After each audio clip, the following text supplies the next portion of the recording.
Il y a des grandes chances que vous soyez assis au fond de votre chaise ou au fond de votre canapé et que vous vous disiez « c'est bien mignon tout ça, mais moi j'y arrive pas. Je ne suis pas quelqu'un de productif, je ne suis pas quelqu'un qui arrive à aller au bout de mes rêves, à aller au bout de mes buts, je suis feignant, je suis quelqu'un qui procrastine sans cesse, je n'y arriverai pas. » Mais tout cela est faux. Tout cela est faux car il n'existe pas de personne fainéante ou il n'existe pas de personne qui procrastine.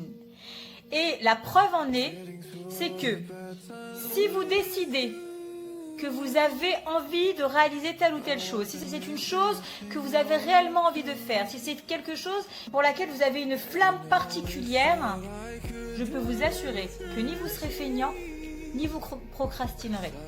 Qu'en réalité, la procrastination et la fainéantise, c'est une excuse lorsque l'on n'a pas envie d'accomplir une tâche particulière. Parce qu'on croit que dans notre vie, tout est agréable à faire, que dans notre travail, toutes les tâches sont agréables à réaliser. Or, c'est faux. Il y aura bien évidemment dans votre parcours, que ce soit votre parcours professionnel ou votre parcours personnel, des tâches que vous n'aurez pas envie d'accomplir. Personnellement, dans mon travail d'avocat, pour autant que j'adore ce métier, j'adore plaider, j'adore rédiger des conclusions, j'adore chercher de la jurisprudence, j'adore chercher la petite note qui va faire que mon dossier va prendre un autre angle, je peux vous assurer que des fois je me demande, mais qu'est-ce que je fais dans ce boulot? Parce que revenir sans cesse à rédiger les mêmes conclusions, parce que être avocat, c'est pas seulement être en contact avec un client. Être avocat, c'est pas seulement plaider devant une juridiction. Être avocat, c'est pas seulement rédiger une assignation ou des conclusions. Être avocat, c'est également gérer un quotidien, gérer un cabinet, gérer un secrétariat, gérer les relations avec les tribunaux. C'est avoir à rédiger des assignations, avoir à revenir parfois une quinzaine de fois sur les mêmes conclusions parce que le dossier a été renvoyé maintes et maintes fois. C'est avoir à gérer un dossier qui peut durer entre 2 et 5 ans en fonction du chemin que l'on va prendre. C'est gérer des imprévus, c'est gérer des exécutions, gérer des huissiers, gérer des parties adverses parfois difficiles à gérer des clients compliqués. Il y a plein de tâches qui sont compliquées dans le métier d'avocat, il y a plein de tâches qui sont compliquées dans plein de métiers en réalité. Et en fait, le problème, c'est que nous regardons sur Internet, nous regardons sur Instagram, sur Facebook, la plus belle partie de l'iceberg que l'on souhaite bien vous montrer.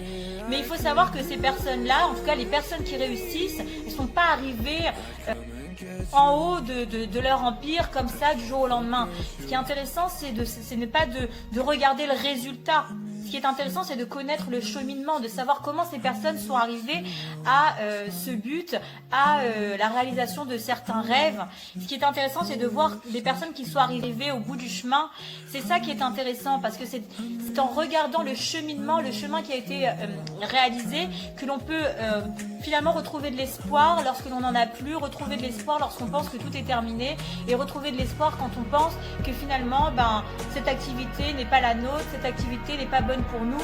En réalité, il suffit de trouver un nouveau moyen de comprendre notre activité. Peut-être qu'il y a juste quelque chose à changer, quelque chose à modifier, avant même de pouvoir se dire c'est impossible pour nous. Alors, bien évidemment, je vais vous inviter à réfléchir à tous ces éléments, que ce soit dans votre vie personnelle ou que ce soit dans votre vie professionnelle.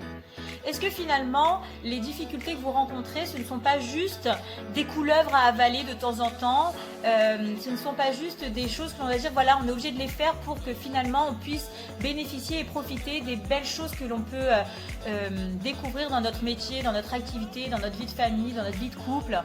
Juste par exemple se dire que la meilleure manière de réussir, que la meilleure manière d'atteindre ses rêves et ses buts, c'est déjà de les définir de manière très claire, de savoir pourquoi est-ce qu'on se lève le matin.